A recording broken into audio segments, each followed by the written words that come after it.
Okay po. So, topic natin, bakit lumalaki ang tiyan natin? Diba? Minsan, malaki tiyan natin. Ano ba? Taba lang ba yan? Kabag ba? O baka mamaya may bukol? O meron tayong mga clues, ha?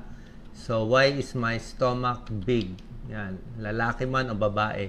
Minsan po, nakikita sa shape eh. Yung sa shape, yung bloated, yung kabag lang yan, medyo even lang siya. Tiyan ng nanay, malaki dito. Stress tummy.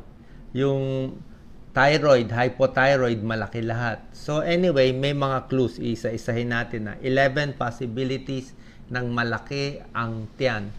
Number 1, pwedeng kinakabag ka lang. Okay?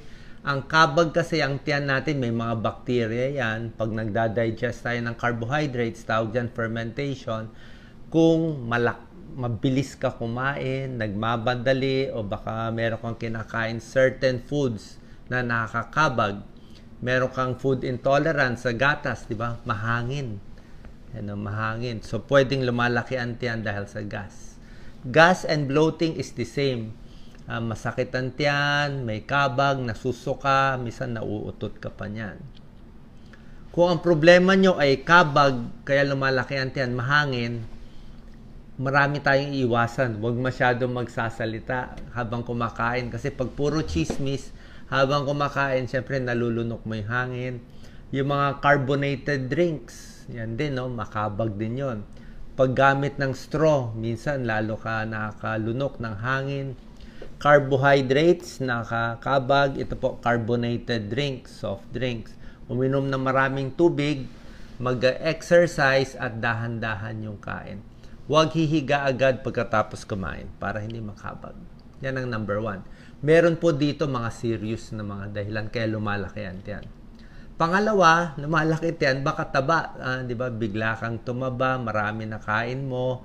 Bukod dito, baka malakas yung mataas ka sa asin, maalat ka kumain. Kasi kung maalat ang kinakain nyo, puro tuyo, daing, instant noodles, junk foods, nagkakaroon ng water retention, nagkakatubig din. Kaya minsan may manas, medyo malaki, bloated ang tiyan, malaki. So, gas, hangin, o taba, okay lang yan, di ba? Magda-diet lang tayo. Pag belly fat, taba lang siya. Pero syempre, merong mga paglalaki ng tiyan na abnormal. Tulad ng, ito po, serious to, bowel obstruction. Pwedeng may nagbabara sa bituka, hindi makababa ang dumi. Kaya lumalaki ang tiyan. Ito po, maraming possibilities. Bowel obstruction sa small intestine, kadalasan po yan, 80% nagbabara small intestine. Yung small intestine, intussusception, naiipit siya. Meron din small intestine na umiikot volvulus. Merong mga bagong opera, dumidikit yung bituka, adhesion. Kaya, tumitigil yung pagdumi, lumalaki ang tiyan. Merong may cancer, lumalaki ang tiyan. Merong may luslus, tapos lumalabas yung small intestine. Yan ang mga possibility. Ito po, mga serious na to, hindi makadumi, nagsusuka na masakit ang tiyan. Number 4, pwede malaki ang tiyan dahil mabagal ang galaw ng bituka. May problema sa muscle, sa nerves ng bituka. Minsan baka stress-related. Ito, medyo intestinal pseudo-obstruction, gastroparesis, mabagal yung galaw ng stomach. Meron din yung mga muscle, nagkakaproblema. Minsan, mabagal lang ang galaw Pag tumatanda po, bumabagal ang galaw ng bituka. Number 5, pwede lumalaki yung tiyan dahil maraming dumi.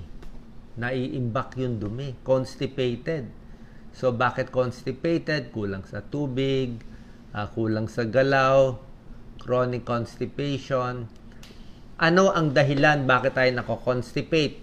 Kulang sa tubig, diet, kulang sa fiber, may gamot na nakaka-constipate, mga buntis, lagi lang nakaupo, hindi gumagalaw, tumatanda, more constipated, nagbago, nag-travel, nai-stress, pwede rin. Ang treatment sa constipation, high fiber diet, more water, more galaw-galaw, pwede i-massage yung tiyan.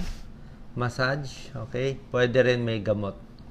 May tip pa pala ako, kung may kabag kayo, let's say puro hangin, ang isang tip, hihiga kayo ng flat, humiga kayo ng side, tapos humiga kayo sa kabilang side, mga 1 minute, pinaikot-ikot mo yung hangin, tapos lalabas siya. Minsan, kung mga nagtatae, kinakabag din. Number 6 cause, bakit lumalaki ang bilbil, ang tiyan? Nireregla. Common pala to sa babae. 75% ng babae, pag malapit na magregla o nire-regla, bloated na sila. Lumalaki na ang tiyan. Bago mag-menopause, bloated din. Kasi yung female hormones natin, ng mga babae, nag-accumulate ang tubig, ang hangin, at parang bumabalik yung kinakain nila. At very sensitive yung mga babae during the period, kaya nabobloat sila, bloated. Ito po, serious to. Ascites, this is a bad sign. Ibang klase ang laki ng tiyan sa ascites. Payat na payat sila, tapos biglang lumaki na lang. Tubig po yan. Hindi siya taba, hindi siya hangin, tubig yan na sa loob ng abdominal cavity. Kadalasan to liver disease. Liver cirrhosis, malakas uminom ng alak, bumabagsak ang protina, dumadami. Meron ding mga cancer, mga liver cancer, abdominal cancer. Pwede rin kidney failure, pwede rin minsan heart failure. Pero kidney failure, heart failure, kasama ang manas Pero kung tiyan lang talaga, katulad to, namumula-mula. Tapos nagkakalinya-linya yan, liver disease to. Alcoholic or cancer ang cause. Delikado po to.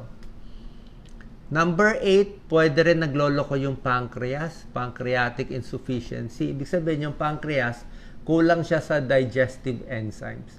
Hindi niya matunaw yung mga taba at yung mga ibang kinakain nyo. So, pag hindi niya matunaw, kakabagin, magkakahangin, lalaki ang tiyan. So, yan ang symptoms ng pancreatic insufficiency. Walang gana kumain, nagka-cramps, lumalaki ang tiyan, nagbo-bloat, nagtatae, bawat kain, lumalabas ang dumi. Pwede rin gastritis, parang ulcer. Pag nag-gastritis, ibig sabihin, nangangasim ang sikmura. Bakit nangangasim? Baka very spicy foods, very maasim, pwede rin naman.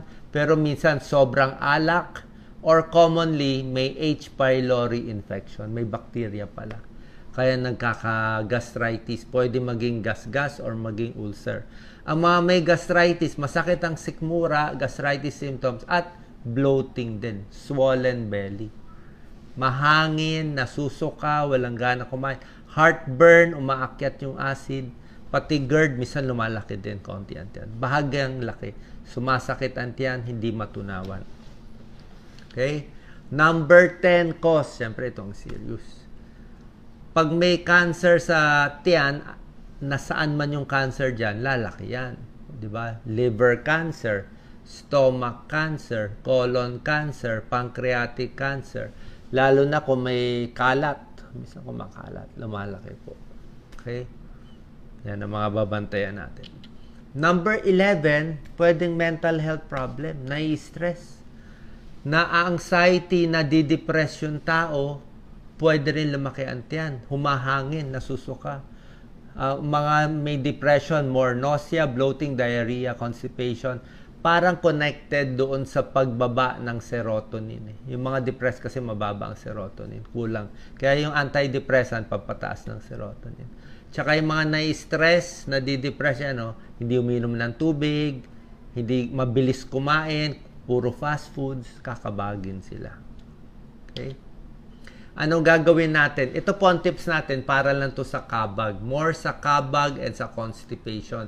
Pero kung yung mga cancer, liver cirrhosis, pancreatic insufficiency, papacheck tayo sa doktor. So, pag bloated lang, dahan-dahan ng kain. Bawas sa gassy. Itong mga masarap itong may carbonated, di ba? Pero hangin yan, kaya nga bumubula yan. Kaya binuksan mo soft drinks, di ba? Umano siya, tumatapon. Don't swallow air. Wag lunukin ang hangin. Chamomile tea. Napakaganda ng chamomile tea. Ayan, mga hot water pwede. Dahan-dahan lang ang kain. Mas mabagal ang kain, mas less gas, mas relax ang puso, relax ang katawan.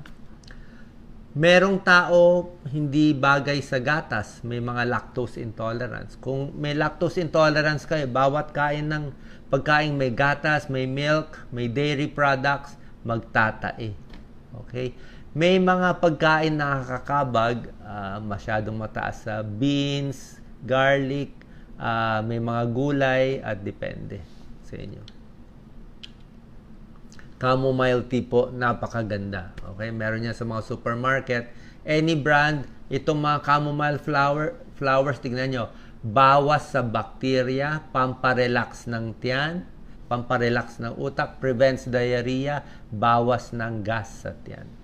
Pampatulog to. Ito lagi iniinom ko. Aamoy-amoyin mo lang to, napakaganda. Pamparelax. Wala pang caffeine.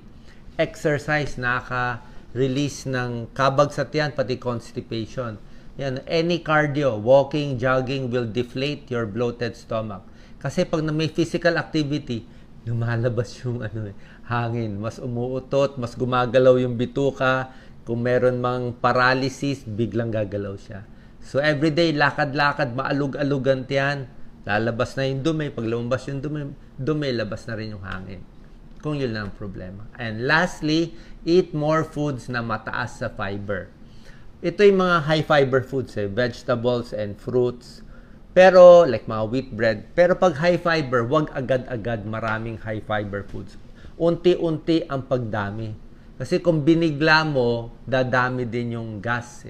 So, umpisa, dadami ang kabag. Pero pag kinain mo to marami, unti-unti, fiber siya para siyang mga walis-walis. Iwawalis niya ang dumi at yung mga nakaimbak na tae, iwawalis niyan, matatanggal sa large intestine, small intestine natin. Feeling nyo mas payat kayo, mas maganda ang pagdumi.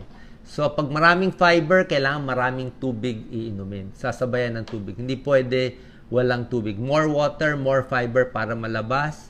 Magiging mas busog ka pa at meron pa siyang prebiotic benefits. Maganda to sa good bacteria para sa tiyan. Okay, sana po nakatulong tong tips natin para malaman bakit lumalaki ang ating tiyan. Maraming salamat po. Thank you. Okay, thank you.